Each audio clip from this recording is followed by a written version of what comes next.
Tired of dealing with annoying flies, fruit flies, and gnats in your home? The Zevo Flying Insect Trap is your ultimate solution. Don't wait. Check out the link in the video description now to get your Zevo Flying Insect Trap on Amazon and enjoy a bug-free home today. A police officer who took on his bosses over allegations they were bullies has reached a confidential settlement days before the case was meant to go to trial. Former Victoria police officer Matthew Cox had been a career policeman, working his way up through the ranks over more than 30 years. That's before a series of unfortunate events ended his dream job. His end centered around serious allegations of bullying brought against his superiors, and he's not alone in his concerns. In a statement of claim lodged with the County Court of Victoria and obtained by Daily Mail Australia, Victoria Police was accused of no less than 26 breaches of its duty of care amounting to what was described as a police tort. Among those complaints were allegations his superiors made him work excessive hours and then made complaints about his performance. Mr. Cox, who had risen to the rank of detective sergeant, claimed he was subjected to humiliation, harassment, ostracism and micromanaged by two senior officers. Furthermore, the experienced officer claimed he had not been offered any counseling by the force and had complaints about his own mental health dismissed. Victoria Police confirmed the matter had reached a resolution, but declined comment further. Mr. Cox's lawyer, Arnold Thomas Becker's Shaylin Matthew, said the former officer's allegations appeared to show the culture at Victoria Police was quite rife with bullying.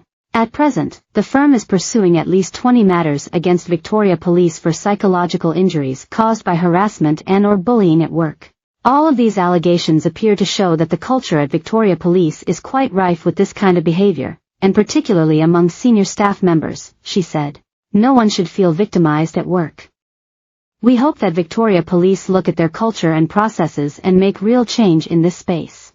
It was the late 80s when Mr. Cox, aged just 20, decided he wanted to serve the Victorian community and become a police officer. But by 2019 he had started to feel the pinch under increasing pressure and dwindling support.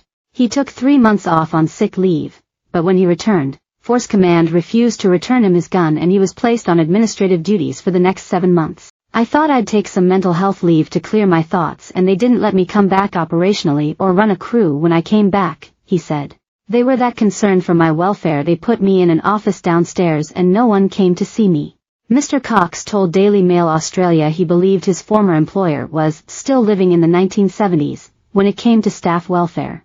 I am happy to have closed this chapter with VicPol and feel that justice has been served, he said. I can now move forward with my life. I will focus on spending time with my wife and family and traveling Australia in our van. While the exact details of the settlement must remain confidential, Ms. Matthew told Daily Mail Australia that Mr. Cox was satisfied with the outcome. We are pleased with the result of the settlement for Matt. It gives him closure as well as justice which will help him heal from this experience, she said. The settlement comes off the back of a disturbing survey of emergency services personnel that indicated 60% of those bullied on the job said it was by a manager or supervisor. The People Matters survey, released in May by the Victorian Public Sector Commission, revealed only 12.8% of staff responded that they were satisfied with how their complaints were handled, the lowest of all industries. It further stated more than half of respondents said they did not report the bullying to a superior because they believed there would be negative consequences for my reputation. Victoria Police also declined to respond to Daily Mail Australia's questions about an alleged culture of bullying within the force. Ms. Matthew attributed Mr. Cox's psychological injuries throughout the course of his employment to Victoria Police's ongoing lack of support as well as persistent bullying behavior toward him. The constant bullying and harassment had a great impact on Matthew's mental health, and consequently he was unable to continue his employment with Victoria Police, she said. A police staff shortage in Victoria has forced some